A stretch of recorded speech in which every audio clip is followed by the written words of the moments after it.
Assalamualaikum Abang Aziz. Assalamualaikum. Ha. Oh, abang baru habis kerja eh? Tadi uh, pergi pesta buku pun ambil apa cari-cari buku yang ada kedai. Oh, oh bukan buka gerai lah, berpegawai bukan lah. Tak. Nah, tahun ni kita tak ada buka gerai lah. Jadi pernah buka lah. Kita pernah buka um, tahun lepas, tahun lepas kita bukan buka gerai, tahun lepas kita lebih pada kita collaborate. Tapi sebelum COVID kita pernah aja buka kedai ada apa pernah aja buka gerai warung bagi kan. So kita buka lah. Hmm. Oh. So, macam mana Hamim dah Ha, tangan saya nampak tangan masih lagi nampak bala eh, tu? itulah. Yang ni dia sebab waktu accident tu kecederaan yang paling teruk dekat tangan, dekat bahagian ujung tangan ni. Okey, maksudnya apa? Hanim tahan. Tu macam mana? Maknanya macam saya jatuh macam ni. Satu Okey. macam ni. Lepas tu adalah yang darah dekat sini tapi alhamdulillah tak teruk sangat. Yang paling teruk tangan. Kaki teruk tapi masih boleh jalan. Ah. Ya, alhamdulillah. Hmm. Terus saya terkejut bila tiba-tiba kakak kakak Ayu mesej saya malam-malam ni. Saya terkejut.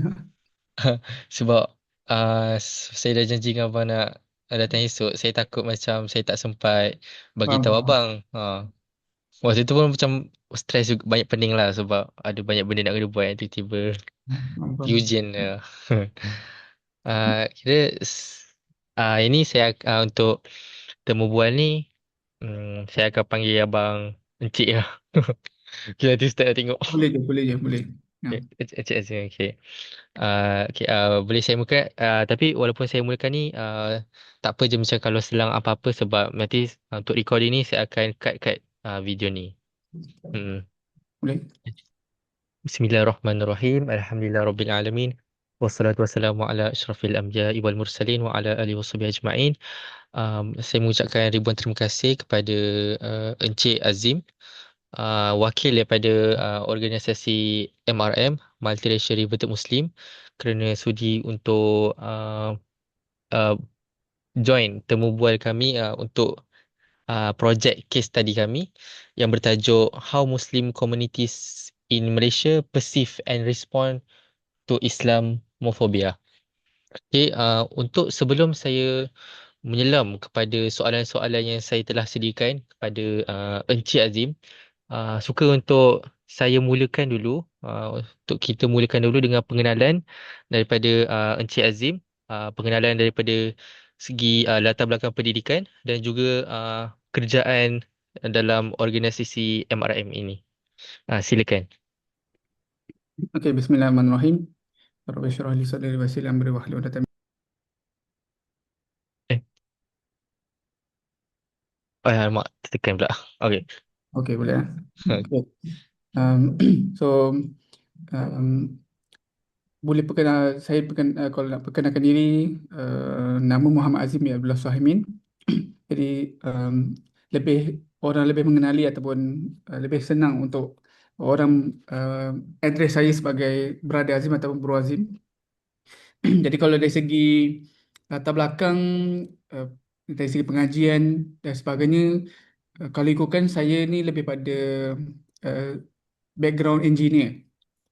Saya graduate dalam diploma mechanical engineer dan saya melanjutkan pelajaran saya pun dalam bidang kita kata engineering, yang mana pengkhususan saya lebih pada bahagian penerbangan aerospace.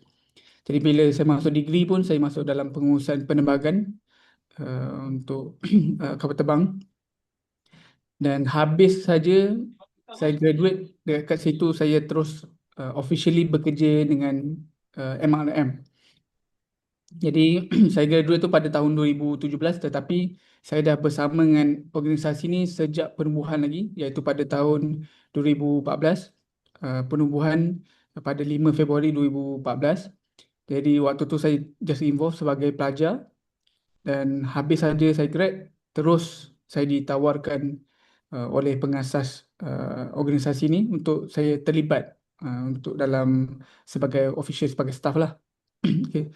Jadi Alhamdulillah saya masih lagi bekerja dengan MRM, dan sekarang ni saya sebagai kalau dari segi jawatan pekerjaan tu sebagai ketua Jabatan Dakwah dan Media.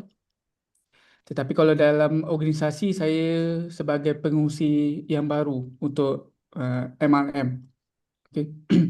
So um, latar belakang lain mungkin nak ceritakan yang ya saya mungkin sama lah macam kalian, iaitu lahir Islam. Kita lahir dalam keluarga Islam. Dan kalau ikutkan organisasi ni memang nama dia multiracial, dia berbilang bangsa, reverted Muslim. Maksudnya dia memang perkhususan dia fokusnya adalah pada mualaf lah. Tapi walaupun dia perkhususan pada mualaf, tetapi kebanyakan staffnya adalah di kalangan yang lain Islam, dan termasuk saya sendirilah. Ha. Okay. Um, itu je. Okay, terima kasih kepada Encik Azim atas pengenalan diri Encik Azim. Sebelum saya teruskan kepada soalan pertama, untuk berkaitan dengan tajuk Islamofobia, suka untuk saya nak tahu berkaitan dengan organisasi yang Encik Azim kerja di bahagian, iaitu apa, organisasi Multiracial Reverted Muslim. Apa sebenarnya MRM itu? Okey, MRM ni ataupun macam mana yang Hamim sebut tadi, multiracial reverted Muslim, kami punya fokus adalah lebih pada kita membimbing ataupun uh, mualaf dan juga yang lahir Islam. Yang mana kami punya, kalau ikutkan kita punya main fokus adalah memberi kesedaran kepada yang lahir Islam untuk kesedaran tentang kepentingan dakwah. Jadi dekat bila sebut pasal kepentingan dakwah ni, so macam mana kita nak bagi kesedaran, kita ada menyediakan beberapa platform, kita menyediakan training kepada yang mana-mana Muslim, tak kisahlah yang puan Muslim ataupun yang mualaf. Kita melatih mereka untuk mereka ada kesedaran tentang kepentingan dakwah dan bagaimana mereka nak sampaikan dakwah tu secara hikmah. Jadi kita melatih lebih ramai kita kata Muslim untuk berdakwah, dan kita juga menyediakan platform untuk mereka nak buat dakwah tu sendiri. Jadi bukan sekadar kita menyediakan ilmu tu, bukan sekadar kita bagi training tu, tetapi kita juga menyediakan platform untuk mereka nak buat secara praktikal. Dan selain daripada itu, MRM ni macam saya sebut tadi, kita membimbing mualaf. Jadi kita pun kat MRM ni kita antara NGO yang dilantik oleh Majlis Agama Islam Selangor untuk dijadikan sebagai pusat pendaftaran pengislaman. Jadi mana-mana kita kata yang mualaf, in konteks kita kata mualaf yang belum lagi Muslim, maksudnya memang dah berjinak nak masuk Islam, tetapi dia nak mencari platform tempat macam dia nak masuk Islam. Jadi MRM ada tempat yang diberikan kita kata kebolehan tersebut untuk mereka datang dan buat pendaftaran pengislaman. Okay. Jadi kat situ mereka akan boleh dapat kad Islam, mereka boleh dapat uh, kita kata surat rasmi daripada Majlis Agama Islam Selangor menyatakan bahawa mereka dah officially sebagai seorang Muslim. Okay. Jadi itu jadi kita main fokus adalah membentuk kita kata uh, mualaf dan juga yang Muslim, untuk mereka ada menjalani kehidupan mereka sebagai seorang Muslim, dan kepentingan untuk buat dakwah tu kat situlah. Okay. Jadi cuma bila move forward kita ke depan ni, uh, kita banyak involved dengan kita kata isu-isu semasa. Jadi kita juga memberi kesedaran kepada masyarakat tentang pentingnya kita mempertahankan Islam itu sendiri. Seperti mana yang tadi sebut pasal Islamofobia, jadi itu antara benda yang kita perjuangkan. Bila mana ada individu-individu, tak kisahlah Muslim ke ataupun yang bukan Muslim, mereka menjadikan Islam ni sebagai satu isu untuk dipermainkan ataupun untuk nak create that phobia. Ataupun sekarang ni kalau ikutkan dunia, dia bukan lagi pada dalam fasa fobia dah. Dia sekarang ni dia dalam fasa sebagai mode. Maksudnya kalau ada terma baru yang diperkenalkan oleh Brother Firdaus. Iaitu kita punya pengasas iaitu Brother Firdaus Wong. Dia memperkenalkan satu terma dipanggil sebagai Islamomodium. Islamomodium ni bermaksud hatred atau kebencian pada Islam tu sendiri. Jadi kita bukan lagi dalam fasa Islamofobia. Sebab bila sebut pasal fobia ni, fobia bermaksud kalau seseorang tu dia fobia, dia akan cuba menjauhkan daripada benda yang dia fobia tu. Dia takkan mendekati benda tu. Tetapi bila mana orang dia membenci benda tu, dia sanggup untuk mendekati benda tu dan untuk melakukan kerosakan pada benda tu, maka itu bukan lagi fobia. Itu dipanggil sebagai modium atau kita panggil sebagai Islamomodium lah.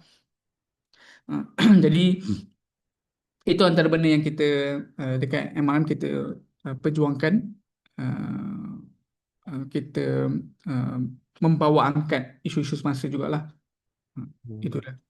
Jadi saya lihat maknanya pada awalnya saya ingatkan perjuangan ataupun penubuhan MRM ni sekadar untuk dakwah. Tetapi akhir tu saya dengar Encik Azim cakap lebih kepada pertahankan Islam, dan saya pun ada langgan kita kata join channel Telegram The Merdeka Times, dan Mm. seingat saya itu diasaskan oleh Bro Fidos Wong juga, betul ke? Jadi Ya. adakah itu salah satu cara untuk merealisasikan pertahankan Islam itu? Okey, bila sebut pasal dakwah ni, orang selalu ingat bila sebut dakwah dia hanya sekadar kita menyampaikan Islam, kita berlembut dan kita maksudnya tak ada uh, maksudnya dia tak ada segi mempertahankan tu kan. Itu satu salah faham yang sangat-sangat besar lah yang uh, kita perlu perbetulkan. Bila sebut pasal dakwah ni, dia termasuk juga kita mempertahankan Islam. Mempertahankan kalau ada orang ada salah faham pasal Islam, benda tu yang perlu dipertahankan juga. Kita perlu perbetulkan salah faham tersebut. Jadi antara benda yang kita memang perjuangkan adalah uh, kita memberi maklumat yang sebenar tentang Islam kepada masyarakat. Jadi bila sebut pasal masyarakat, dia termasuklah juga pada yang Muslim dan juga bukan Muslim. Sebab seperti mana saya sebut, ada juga orang Islam kita yang mereka ada salah faham tentang Islam itu sendiri. Salah satunya adalah pasal perkataan dakwah itu sendirilah. Jadi mempertahankan Islam tu juga itu adalah sebahagian daripada dakwah. Kalau kita tengok daripada sirah Nabi Muhammad SAW sendiri, Nabi juga mempertahankan Islam. Bila mana Islam ditindas, Islam Muslim ditindas, Islam cuba dihapuskan, Islam cuba disalahfahami dan sebagainya. Tetapi apa yang Nabi buat, Nabi juga memperjuangkan benda tu. Nabi bagi tahu pada masyarakat itu ada satu salah faham. Nabi memperbetulkan salah faham tersebut. Jadi bila sebut pasal dakwah ni, dia kat sinilah yang mana uh, dia termasuk dalam kita kata kalau biasa orang kata memperjuangkan sesuatu perkara ni, orang selalu associatekan pada satu terma yang dipanggil sebagai aktivism. Aktivism maksudnya aktivism dia memperjuangkan sesuatu kan. Jadi kat sini yang actually dakwah dengan aktivism ni adalah selari, dia adalah bersama. Mereka dia bukan dia memperjuangkan Islam, dia mempertahankan Islam itu sendiri. Kita memperbetulkan salah faham yang ada pada masyarakat. Maka itu juga termasuk dalam kita kata gerak kerja aktivism juga kat situ. Jadi macam saya kata tadi, dakwah tu dia termasuk mempertahankan, dan yes, macam Hamim sebut tadi, perkataan The Merdeka Times tu itu adalah news portal yang diperkenalkan oleh Brother Firdaus Wong. Dia adalah satu news portal, syarikat news portal yang mana dia ada perjuangan yang lain, sebab dia lebih pada fokus pada mengangkat kita kata kedaulatan undang-undang ataupun kita kata rukun negara di Malaysia ni. Tetapi dalam mempertahankan rukun negara dan pelbagai itu termasuk dalam, kalau kita tengok dalam rukun negara kita pun dia ada termasuk kepercayaan pada Tuhan. Kan? Maksud membawa agama di situ. Jadi apa yang diperjuangkan oleh The Merdeka Times, dia tidaklah uh, kita kata jauh daripada apa yang daripada apa yang MRM perjuangkan. Tetapi kenapa adanya The Merdeka Times tu, dia adalah sebab bila news portal ni apa-apa yang berlaku dia boleh kita kata hidupkan kembali sebagai news portal yang lain. Tetapi bila sebut dijadikan sebagai bila kita kata NGO ni dia ada kesukaran untuk kita nak tubuhkan NGO baru dan sebagainya. Sebab dia akan ada prosedur dan sebagainya. Jadi bila sebut pasal macam mana kita nak pertahankan Islam tu, dalam kita ada juga suara-suara media macam yang Hamim sebut tadi, The America Times, itu yang dia akan amplifykan suara kami dekat social media. Okay. So kita ada platform kita, social media kita juga yang kita yang kuat juga dalam, alhamdulillah, boleh kata hampir semua social media, platform social media kita ada. Twitter, Thread, Instagram, TikTok, Facebook, dan sebagainya. So boleh kata hampir semua social media kita ada untuk mempertahankan dan memperkenalkan Islam kepada masyarakat. Cumanya bila sebut news portal ni, dia adalah game yang berbeza lah. Dia adalah suatu game yang berbeza yang mana dia ada hala tuju yang sama, hampir kurang, tapi dia banyak lebih fokus pada membawa berita-berita yang kita tahu, berita yang sahih. Sebab bila kita nak mempertahankan Islam ni atau nak sampaikan Islam, kita perlu ada info-info yang betul. Kena ada info yang tepat.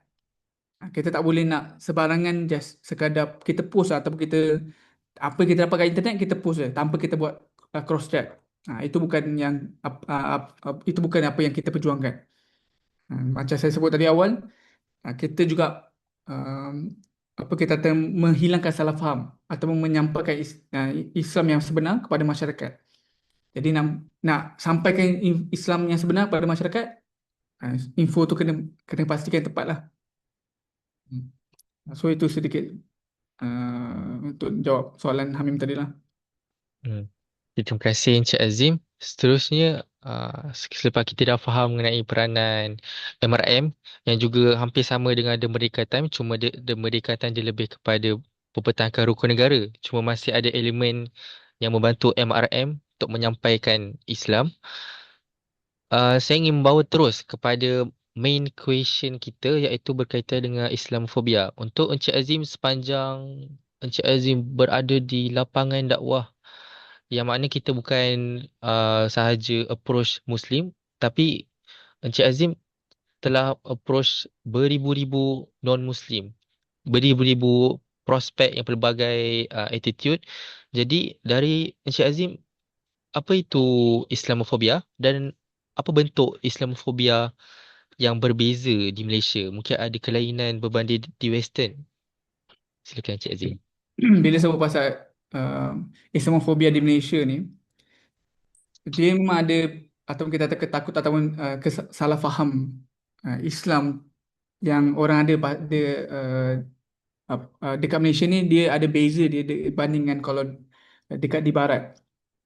Contoh kalau di barat, salah faham yang ada, yang mereka ada pasal Islam adalah lebih banyak berbentuk pada kita kata uh, apa, dia berbentuk informasi tu sendiri, maksudnya ilmu tu sendiri. Contohnya lah, salah faham yang mana mereka percaya, mereka ingat bahawa Islam ni diperjuangkan, disebarkan melalui mata pedang.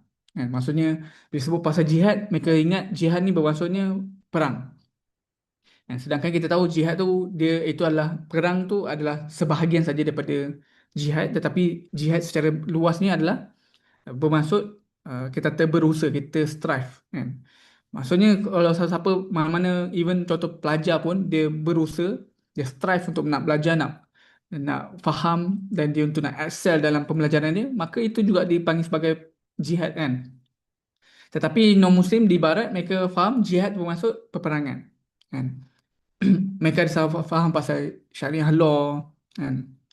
Mereka ada salah faham pasal Islam menindas wanita dan sebagainya. Jadi dia bentuk lebih pada informasi, ataupun informasi pasal Islam tu sendiri.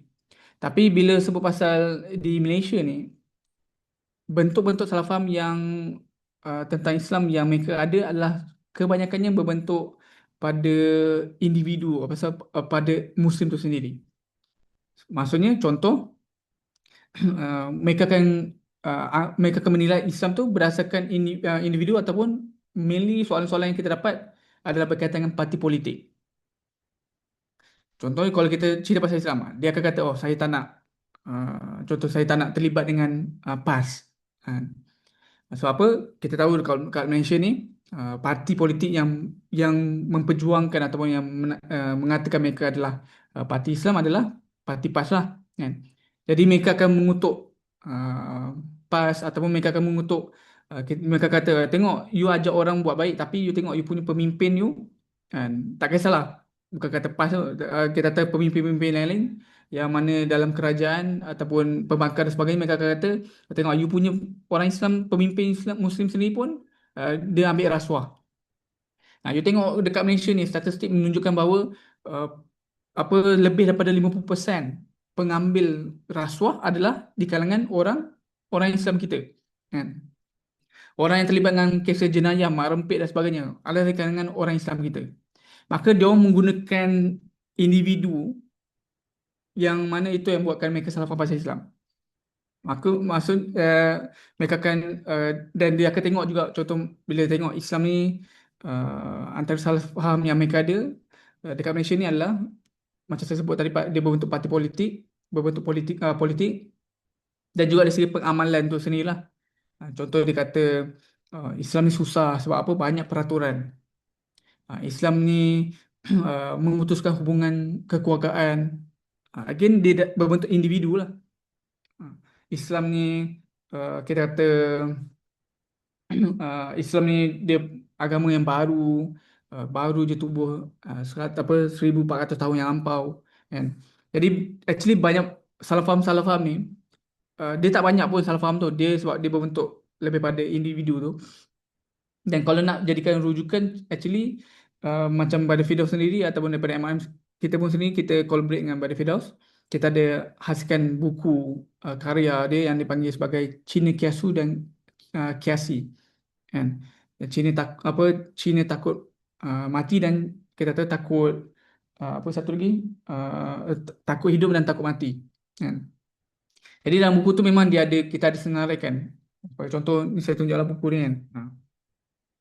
Buku dia dalam buku dia memang ada senaraikan beberapa salah faham yang mungkin boleh jadikan rujukan lah untuk kita kata tim Hamim untuk rujukan. Hmm. Contoh dia kata kalau masuk Islam masuk Melayu. Again dia berbentuk individu. Okay. Oh, yang tak selesai, yang tu pun brother yang baru masuk Islam hari tu siapa eh? Justin. Okay, ha ha. Itu pun dia ada cakap kat saya yang dia takut mak ayah dia cakap dia masuk Melayu. Yes, betul. So itu benda common yang biasalah. Kalau pergi dekat negara lain, memang takkan dengar pun kata kalau masuk Islam masuk bangsa lain, masuk apa kalau masuk Islam jadi masuk bangsa Arab. Tak. Walaupun sedangkan kalau kita tengok Islam memang orang selalu portray bangsa Arab, yang maksudnya orang akan nampak oh mesti pakai baju Arab dan sebagainya, tapi mereka takkan kata itu adalah bangsa Arab, kan. Tetapi kalau kat Malaysia dia akan kata Islam tu adalah kalau masuk Islam maksudnya masuk Melayu, masuk bangsa Melayu itu sendiri, kan. Jadi of course dia ada penerangan kat situ kenapa orang Cina ada kita kata non Muslim ada pandangan macam tu, dia ada sebab dia. Tapi dia punya most common adalah semuanya dia akan berkaitan dengan individu lah. Ini maksudnya pada Muslim tu sendiri. Bila Muslim buat masalah, itu yang dia akan jadikan sebagai salah faham. Ya, sebagai contoh kata Islam ni sama je dengan agama lain, semua ajar buat baik. Islam ni apa tak tak nak harmoni, tak nak bertoleransi dengan agama lain. Sebab apa? Orang Islam je boleh buat dakwah tapi non Muslim tak boleh buat dakwah. Tak boleh sampaikan agama dia orang. So contoh lagi kata kalau masuk Islam ni yang laki Muslim nanti boleh kahwin empat. So jangan kahwin. Kalau ada mana non Muslim yang perempuan dia ada berniat nak apa nak masuk Islam, antara salah faham yang dia akan dengar adalah keluarga-keluarga dia yang non Muslim dia akan bagi tahu, akan takut-takutkan dia kata kalau you masuk Islam nanti you nak kahwin, Dia punya suami nanti boleh kahwin 4. Okay. Hmm. So itu antara benda yang kita kata uh, yang yang salah faham yang ada lah kan. Bila kata Islam ni mengajar benda yang tak baik, sebab apa? Sebab banyak kes jenayah dilakukan oleh Islam. So itu salah faham yang ada. Jadi tak banyak sangat kata tentang uh, salah faham pasal pasal Allah tu sendiri, pasal uh, asas kepercayaan Islam tu sendiri memang tak ada. Pasal Oh. mereka tak setuju adanya Nabi Adam dan sebagainya. Benda tu macam tak ada lah sangat. Ha.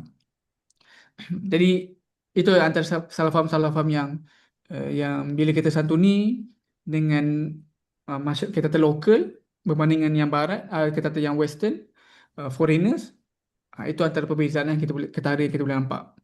Bila dengan Oh. Muslim dan dengan non-Muslim dekat lokal, memang berkaitan politik, soalan berkaitan dengan politik, soalan berkaitan dengan perangai Muslim, itu yang akan ditekankan.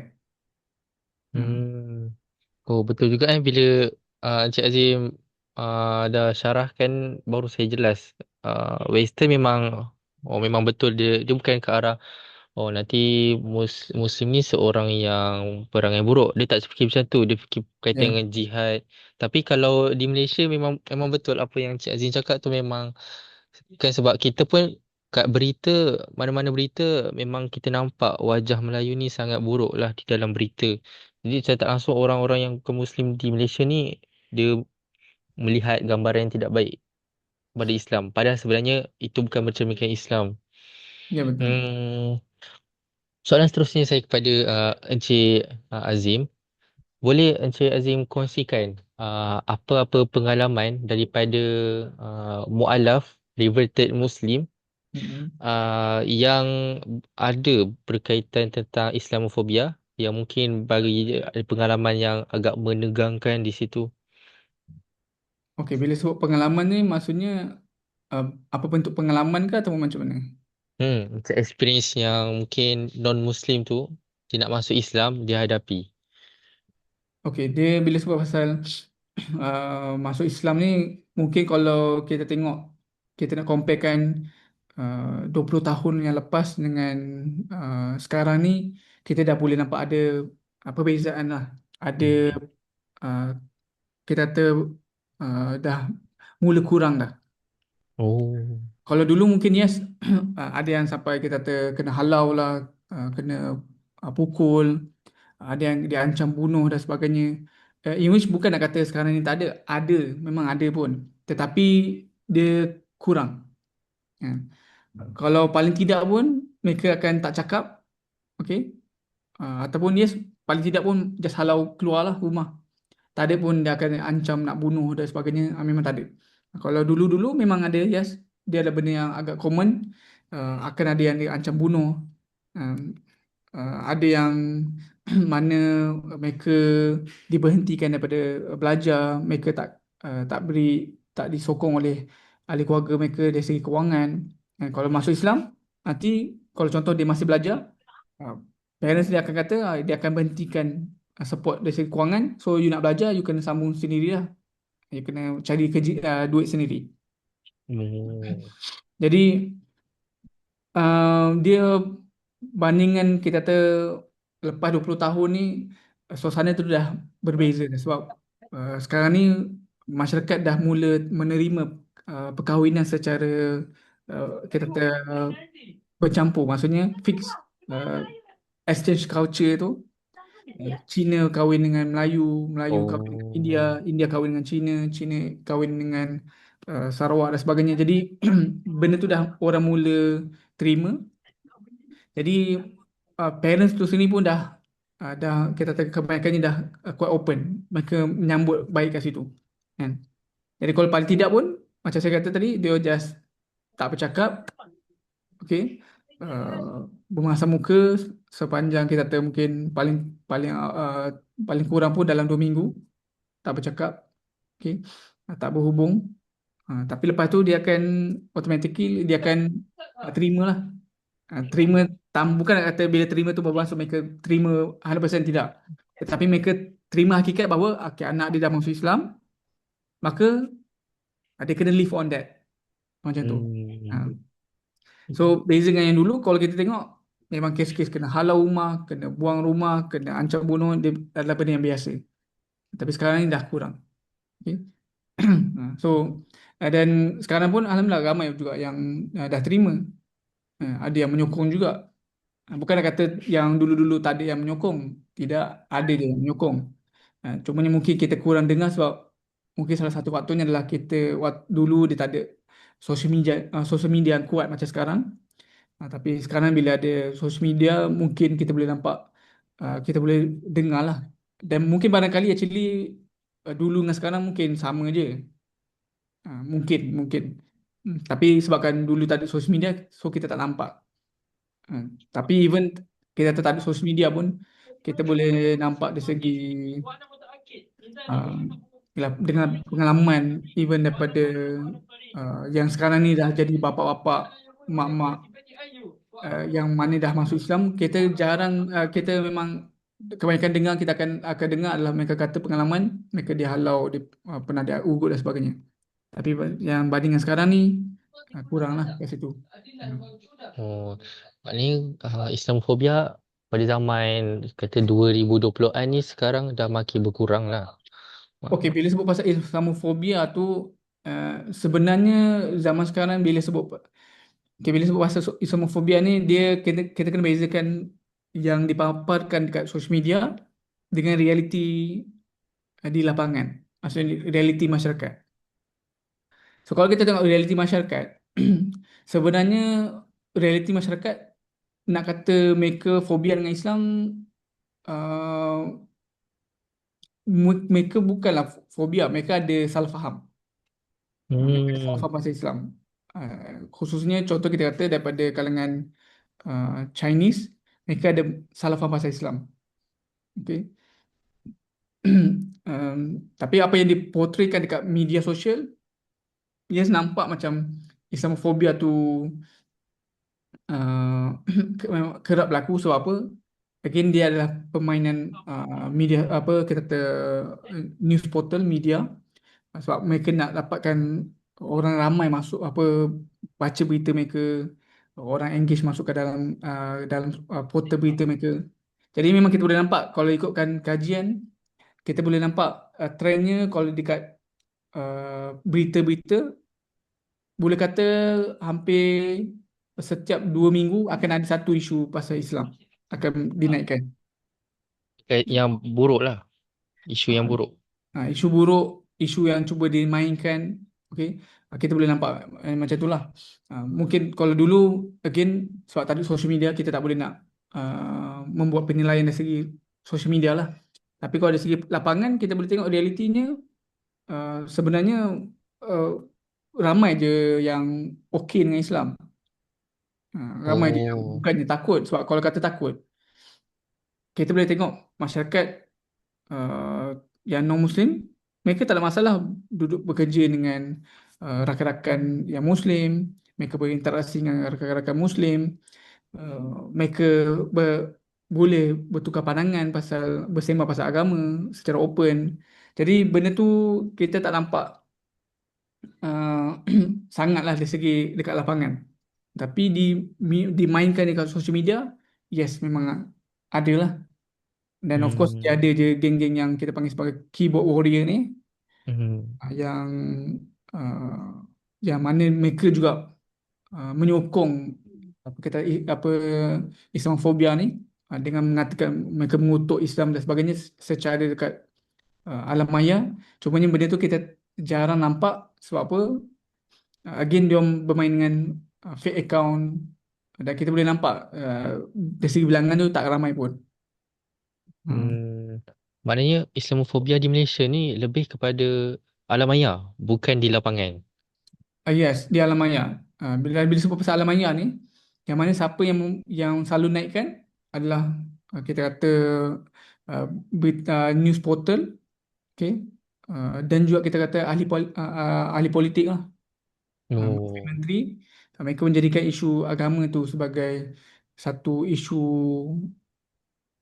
perbahasan di social media kan. Mereka buat statement, lepas tu benda tu dihangatkan dekat oleh portal-portal media. Jadi benda tu jadi perbincangan lah. Tetapi secara realitinya uh, dia orang okey je. Contohlah contoh.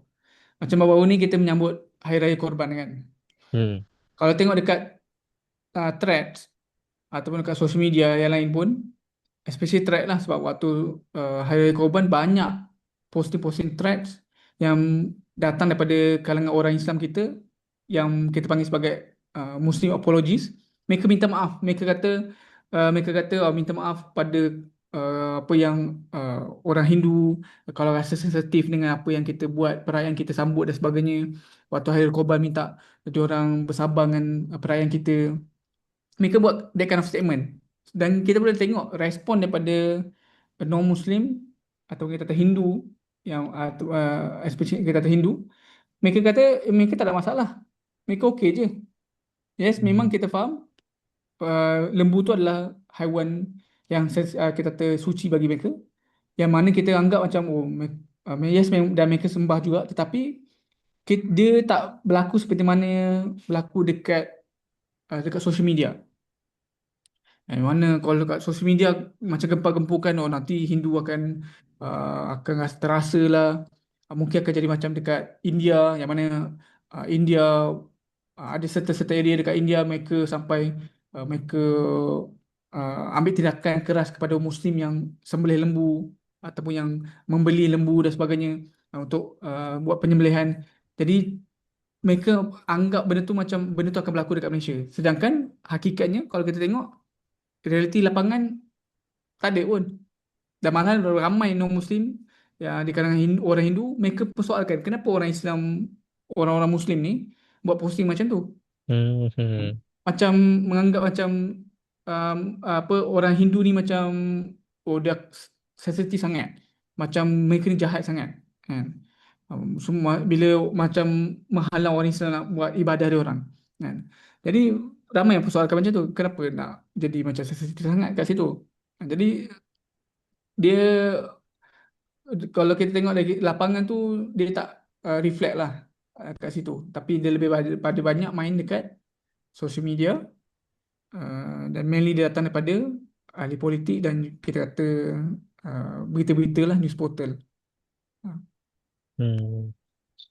Jadi memang seperti yang Cik Azim telah kata sebentar tadi, maknanya walaupun di alam maya tu lebih banyak daripada lapangan, tapi terbukti juga macam contohnya Hari Raya Korban tadi tu masih menunjukkan kurang sebenarnya. Dia macam ada setengah setengah memang kita setengah orang yang kecil sajalah yang memang lebih kepada hatred betul berkaitan Islam. Cuma overall kalangan masyarakat Malaysia kita pada hari ini dah faham apa kita punya perayaan, apa kita punya pantang larang kita. Cuma mm, kalau boleh saya tanya berkaitan dengan peranan NGO MRM mm. untuk Islamofobia ni, apa peranan MRM untuk mengurangkan Islamofobia? Dalam masa sama mengurangkan Islamofobia tu meningkatkan kefahaman tentang Islam di Malaysia ni.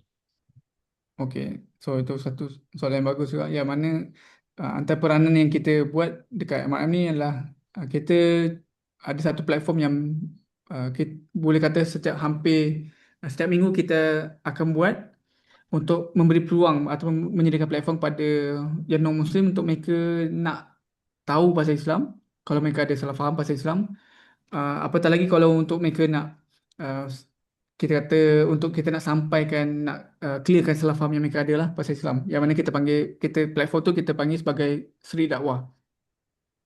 Yang mana orang-orang Muslim kita, mereka diberi platform untuk turun ke lapangan, berjumpa dengan masyarakat dan sampaikan Islam kepada mereka. Kan? Dan kat sini mungkin kita kena bezakan bila sebut pasal Islamofobia dengan bila sebut pasal Islamofobia ni,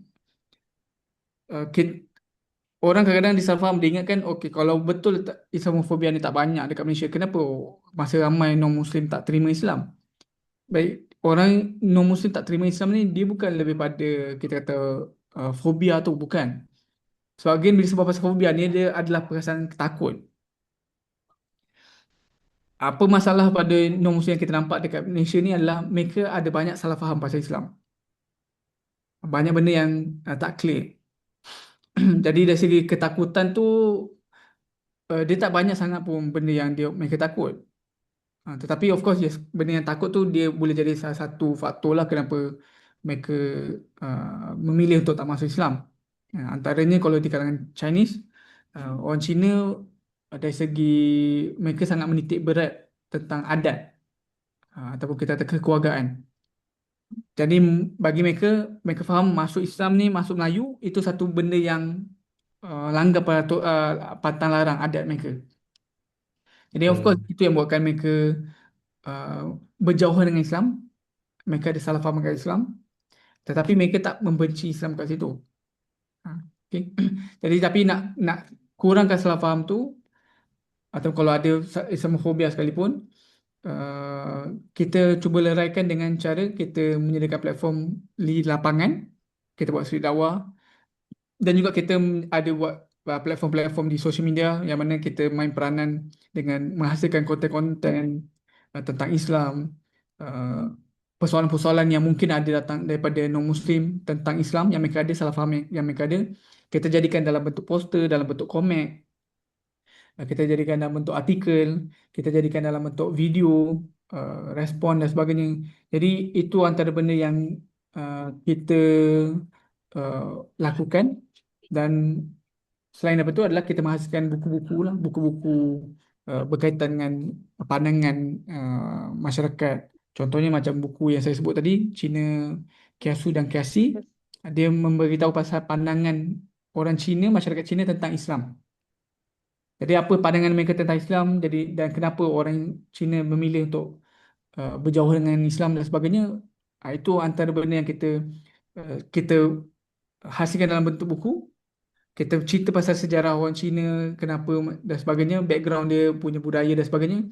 Dan fokus buku tu bukan saja pada orang Islam kita nak educate orang Islam, tetapi kita juga nak educate masyarakat non-Muslim untuk mereka faham sejarah mereka, untuk mereka faham.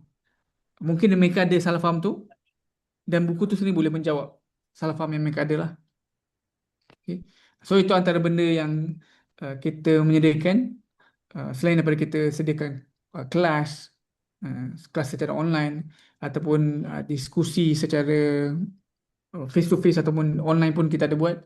Yang mana kalau Hmm. non-Muslim nak tahu pasal Islam, dia meragui pasal Islam tu sendiri, mereka terbuka. Kita ada terbuka untuk nak bertanya secara open, tanpa ada apa-apa tindakan kena pada mereka. Dan mereka benda tu semua tu dibuat secara percuma lah. Hmm. Dan kalau saya tengok pun waktu Encik Azim sedang street dakwah pun dalam masa sama berdakwah di lapangan Encik Azim juga buat live di TikTok. Betul kan? Jadi itu untuk nak approach orang yang di dalam TikTok tu lah kan? Yes, itu kita kata, itu yang saya kata kita juga main main peranan dalam social media. Okay. So kita nak mengajak siapa-siapa yang ada dekat online pada waktu tu, kalau mereka ada duduk berdekatan atau mereka ada kawan-kawan mereka yang non-Muslim yang mungkin mereka ada salah faham pasal Islam, atau mungkin mereka ada kebencian pasal Islam. Jadi kita minta mereka jemput atau ajak kawan-kawan mereka yang non-Muslim tu ataupun orang Islam sendiri pun yang ada salah faham pasal Islam sendiri, kan? Untuk mereka datang ke lapangan tersebut, duduk berbincang. Kalau tak nak buat secara dekat lapangan, boleh buat boleh contact untuk buat appointment dan kita boleh buat secara perbincang secara privacy, kan? So itu antara Hmm. yang kita buat lah. Hmm. Okay, baik. Sebelum saya teruskan kepada soalan terakhir, saya ada Hmm. dua soalan tambahan yang saya terfikir terus bila Encik Azim beritahu pasal peranan MRM.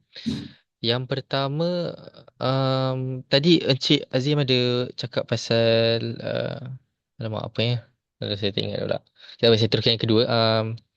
Apa tadi Encik Azim ada cakap pasal antara peranan MRM untuk mengurangkan Islamofobia adalah turun di lapangan, iaitu street dakwah. Tapi saya ingin tanya pendapat Encik Azim tentang Sambutan street dakwah ni dari Muslim sendiri. Adakah penyertaan Muslim untuk turun di lapangan itu sangat meriah sambutannya? Ataupun macam mana, Cik Azim? Okey, bila sebut pasal sambutan daripada orang Islam kita pasal seri dakwah ni, uh, sorry to say, kita tak dapat sambutan yang seperti apa mana yang kita harapkan lah, kan. Dan bila sebut pasal apa yang mengharapkan tu adalah, contoh mudah lah.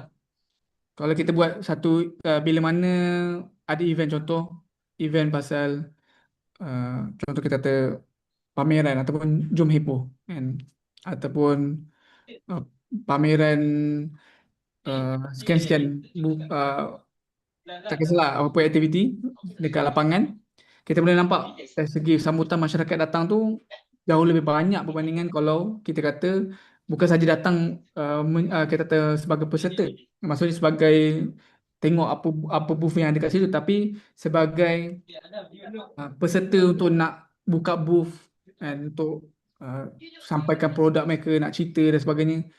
Benda tu tak berlaku bila kita kata kita ajak orang untuk buat siri dakwah, kan. Ya, mungkin mereka ada reason mereka, kan. Dan antara reason mereka adalah mereka kata bahawa masyarakat Muslim sini dia, yang mana kita faham bahawa kita ingat bahawa dakwah ni hanya untuk orang, uh, kita kata ustaz atau ustazah, kan. Maksudnya orang-orang awam macam kita ni kita tak boleh buat, kita tak layak untuk nak buat. Hmm. Jadi mungkin itu juga jadi salah satu faktor kenapa tak ramai orang Islam kita, mereka tak turun, tak menyertai itu sini. Dan mungkin juga mereka rasa bahawa mereka tak cukup ilmu, mereka rasa diri mereka banyak lagi tak betul, kan, banyak lagi kekurangan. Jadi mereka rasa kalau mereka turun nanti bukan akan menghilangkan salah faham orang pasal Islam, tetapi takut menambah lagi salah faham pasal Islam kepada non-Muslim tu, kan. Jadi tanggapan-tanggapan macam ni yang kita kata dia adalah tanggapan-tanggapan yang uh, dia, ya, dia ada asasnya, tetapi dia adalah sesuatu yang boleh ditangani setermata actually, kan. Tapi bila disebut sambutan, ya, kalau macam yang biasa kita buat setiap hari Ahad, kita boleh kata just paling, secara konsisten ni kita akan dapat dalam 12 ke 15 orang setiap hari Ahad.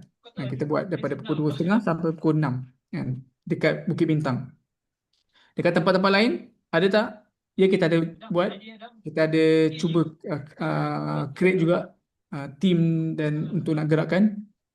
Dan boleh kata Alhamdulillah secara konsistennya, yang betul-betul konsisten setakat ni adalah dekat Kuala Lumpur dan juga dekat Ipoh, Perak dan juga di Melaka. Ha. Negeri-negeri lain kita ada satu ni juga, kita ada pergi approach, kita ada melatih muslim-muslim di sana, kita ada melatih beberapa institusi atau NGO lain untuk mereka buat siri dakwah dan sebagainya. Tetapi untuk mereka nak buat secara konsisten seperti mana yang kita plan, kita harapkan, masih lagi kurang sambutan. Ini kita faham kenapa kurang sambutan, sebab apa?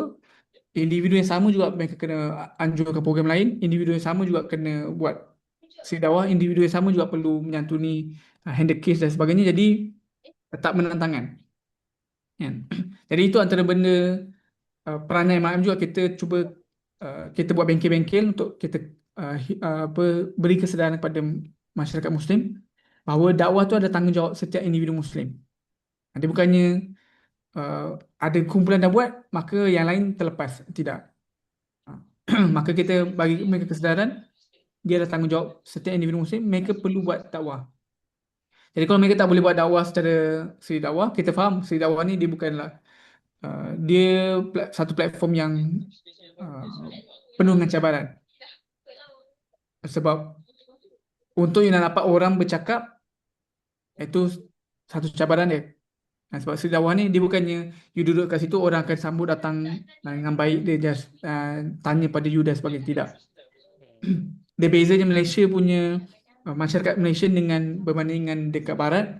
Barat mereka sangat terbuka, mereka kalau you buka booth, mereka open akan datang dan bersembang. Mereka datang sembang sama ada mereka setuju atau tidak, mereka akan boleh open nak sembang. Tapi dekat Malaysia ni, budaya untuk nak bersembang secara open. Apatah lagi bila sebut pasal agama ni, dia satu yang masih lagi dianggap sebagai satu yang tabu ataupun satu kesalahan. Maka sebab itulah kita boleh nampak kenapa dekat Malaysia ni sambutan tu dia kurang lah. Bila kita buat suri dakwah tu sendiri di kalangan orang Islam kita sendiri pun. Jadi bila orang Islam kita ramai-ramai turun pun, bila tengok oh, tak ramai disambut baik oleh non-Muslim. Jadi mereka rasa macam buat apa aku berdiri lama-lama tapi tak dapat nak sembang dengan orang kan. Jadi mereka cuba nak cari platform lain. So platform yang paling mudah, social media lah. Social media. Hmm. Social media just komen je. Komen mana nampak mana non-Muslim, komen, komen, komen, komen, komen. Boleh dapat respon. Kan? So dia akan dapat that instant punya respon. Tapi lapangan dia bukannya instant. Okay? Hmm. So tak semua orang boleh ada that kita kata kesabaran. Itu yang diperlukan. Actually diperlukan oleh pada setiap individu Muslim. Kalau nak betul-betul nak sampaikan Islam secara depan-depan, efektif, maka memang memerlukan kesabaran kat situlah. Hmm. Betul-betul lah. Sebagai saya pun yang pernah menyertai sekali dengan Encik Azim dalam lapangan dakwah, setuju yang lapangan dakwah, street dakwah ni sangat mencabar. Sangat mencabar lagi-lagi percubaan pertama, kedua, ketiga itu rasa takut, rasa tak yakin. Tapi Alhamdulillah bila kita terus menerus kita kata cuba atasi rasa takut itu, kita akan rasa oh ini rupanya tanggungjawab yang kita tak pernah tak pernah tahu dan kita telah abaikan. Hmm. Dan kita rasa dan sebenarnya itu tanggungjawab yang perlu kita galas. Soalan terakhir sebelum mungkin maaf saya ambil masa yang sangat lama untuk temu bual ni, tapi saya rasa temu bual ni sangat menarik. Soalan yang terakhir yang boleh saya berikan kepada Encik Azim adalah, selain daripada peranan MRM yang telah Encik Azim sebutkan tadi untuk mengurangkan Islamofobia di Malaysia ini, macam mana pula dengan peranan orang lain, peranan semua masyarakat, semua anggota masyarakat, daripada individu hingga ke kerajaan? Macam mana, apa peranan diorang? Okey, kejap Saya buat nak maghrib, saya nak tutup pintu sekejap, kejap. Boleh boleh.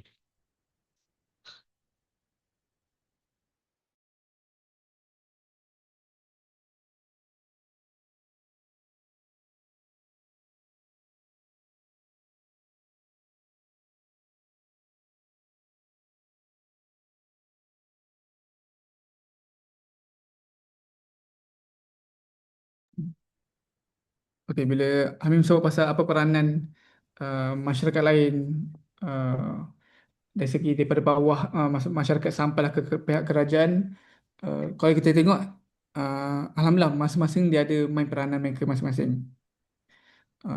Cumanya bila sebut pasal menyentuh bab kita kata nak advocate isu agama Islam di sini, yang mana dia suatu yang tak yang saya boleh kata contoh macam apa yang dilakukan oleh MRM, sebenarnya kita boleh apa anda sendiri pun boleh kira dengan jari je berapa ramai, berapa banyak kita ada persatuan atau pertubuhan atau NGO yang buat seperti mana yang apa yang kita lakukan. Kat sini saya bukan nak kita nak bandingkan, nak mengatakan bahawa kami lebih baik ataupun tidak, bukan. Tetapi nak mengatakan contoh dakwah kepada sesama Muslim, yes, ramai orang buat. Dan malahan kalau uh, dari, dari segi kita kata pertubuhan-pertubuhan atau NGO-NGO yang terlibat dalam kebajikan, actually sangat-sangat banyak. Dan sangat-sangat banyak. Tapi NGO ataupun pertubuhan yang melibat dalam kita terbuat dakwah ataupun nak hilangkan salah faham ni, dia tak banyak pun. Jadi kalau dari segi peringkat kerajaan, ada je mereka ada buat program. Tetapi program-program yang mereka biasa buat adalah dia bukan berbentuk yang kita kata agresif, tetapi dia adalah berbentuk sekadar berkala saja. Maksudnya, contoh dalam setahun, mungkin kita boleh kira dalam 6 kali setahun. Hmm. Jadi bila benda tu tak dilakukan secara berkala, selalu atau kita kata tiap-tiap minggu ataupun tiap-tiap hari, maka dia masih lagi dia dia takkan, untuk kita nak create masyarakat yang boleh open up untuk nak bercerita tu, dia, itu tak menunjukkan bahawa kita ni open tu nak bawa ke situ, kan. Jadi itu antara benda yang actually, antara uh, aim MRM sendiri, kita nak, alhamdulillah sekarang ni kita dah buat tiap-tiap minggu, kita nak aim kita nak buat tiap-tiap hari pula. Hmm. Dan memang kita tengah usahakan benda tu, cumanya yalah, kita tak jumpa lagi apa orang yang boleh nak buat tiap-tiap minggu, apa tiap-tiap hari tu. Ataupun beberapa orang yang boleh bersama, mungkin dia tak buat tiap-tiap hari tetapi kita selangkan buat jadual sampai kan kita boleh create uh, platform yang boleh buat tiap-tiap hari kat situ, kan. Tujuannya apa? Sebab kita nak sediakan platform pada masyarakat untuk mereka open untuk berbincang. So kalau mereka tak open berbincang, salah faham tu dia akan maintain, dia akan kekal kat dalam tu. Jadi bila salah faham tak diluahkan, itu yang dia akan create fobia tu. Dan bila fobia tu pula dah tercipta dan dia dikekang, tak diluahkan, tak dibincangkan, maka kat situ pula dia akan jadi sebagai kebencian. Yang mana saya sebut pasal Islamomodium tu lah. Okay. So benda tu yang kalau ikutkan, dia pihak-pihak lain ada buat program-program yang berbeza. Contohnya program makan secara apa, buat gathering harmoni, Hmm. interfaith dialog, kan. Tetapi again, dia bukanlah secara berkala. Dia hanya Hmm. sekali-sekala.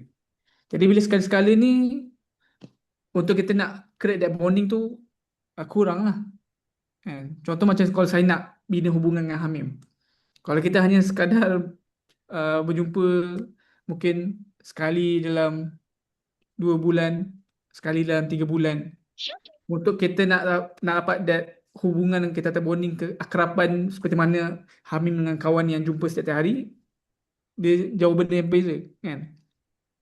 So kat situ yang uh, yang saya lihat, sebenarnya ya, pihak-pihak lain adil buat peranan mereka sendiri.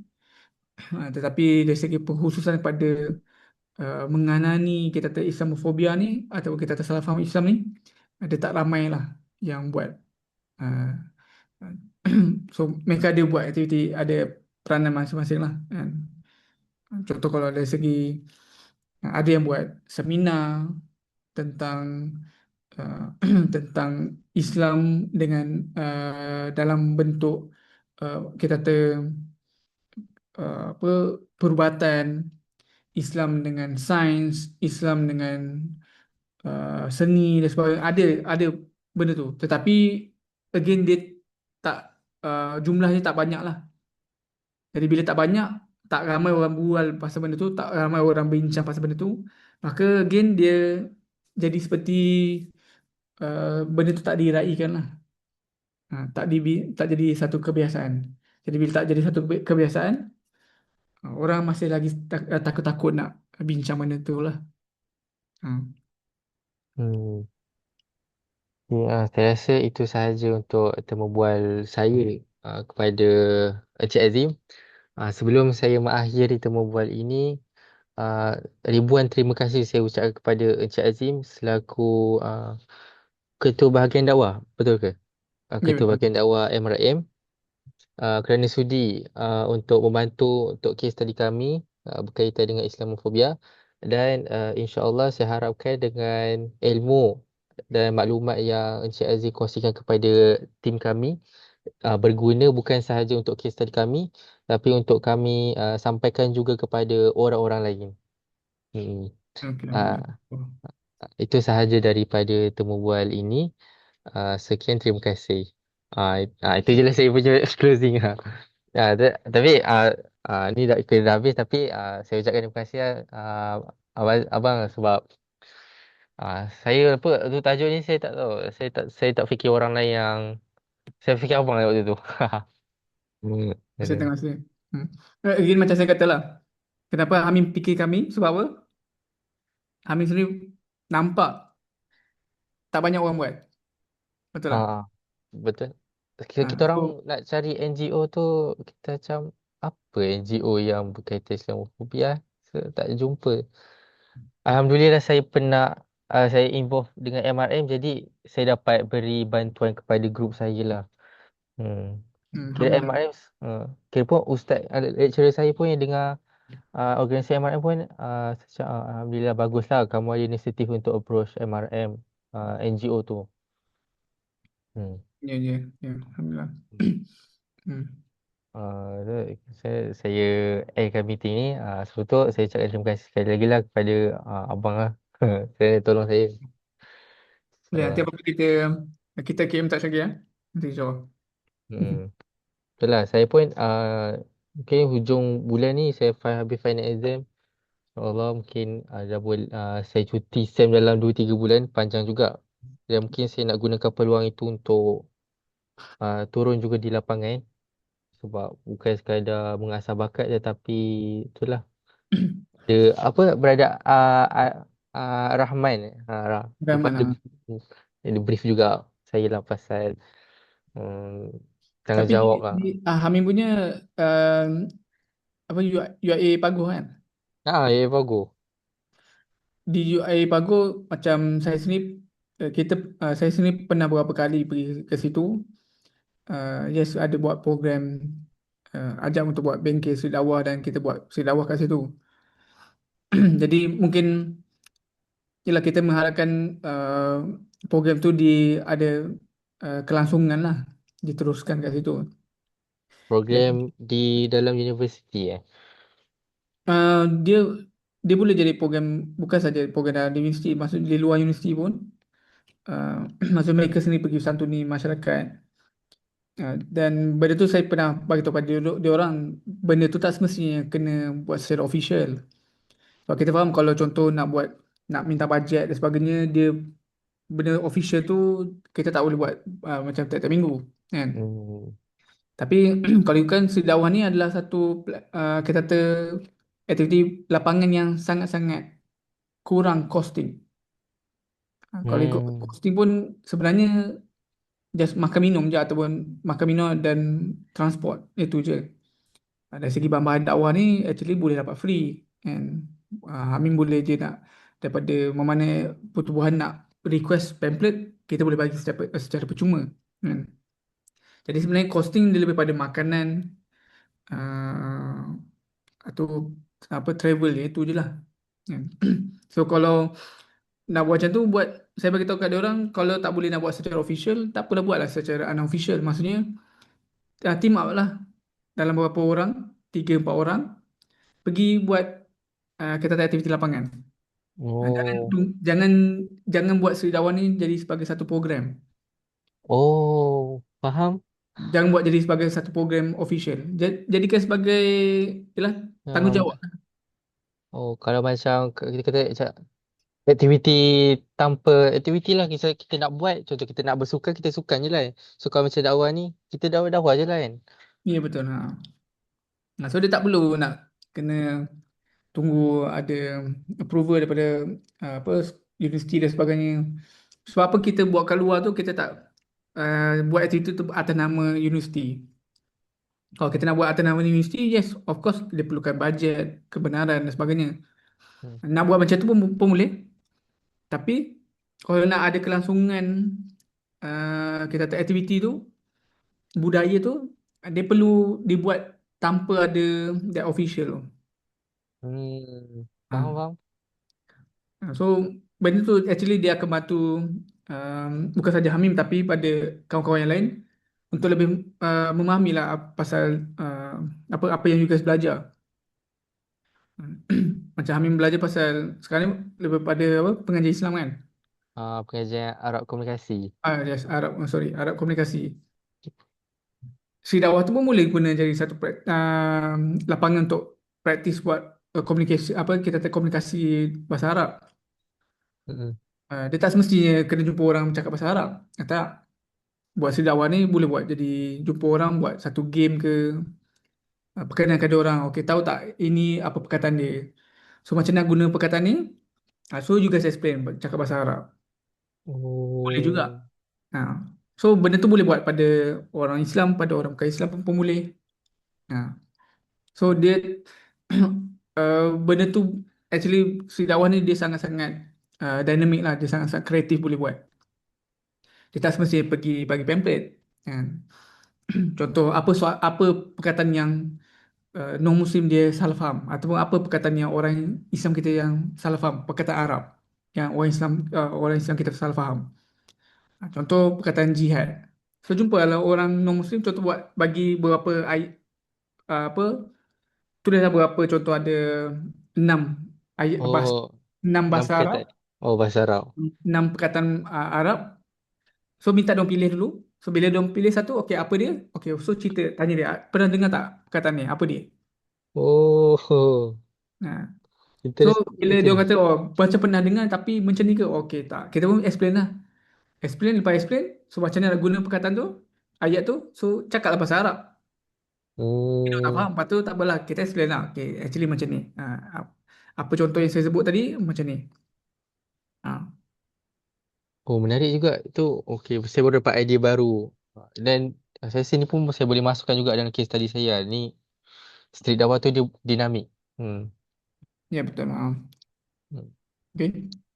So boleh je buat. Jangan hanya fikir si dakwah ni mesti okay nak cerita Islam pasal secara mendalam sangat. Tak. Buat secara simple pun boleh. Buat macam social experiment boleh. Tanya dia orang soalan, interview Hmm. pun boleh. Tak masalah. Faham, faham. Okay. Okey, okey abang. Kira kita end kan pertemuan kita. Terima kasih sekali lagi pada Abang Azim sudi tolong saya. Okey, saya rasa itu je. Assalamualaikum warahmatullahi wabarakatuh. Waalaikumsalam warahmatullahi wabarakatuh. Okey. Hmm. Habis. Stop.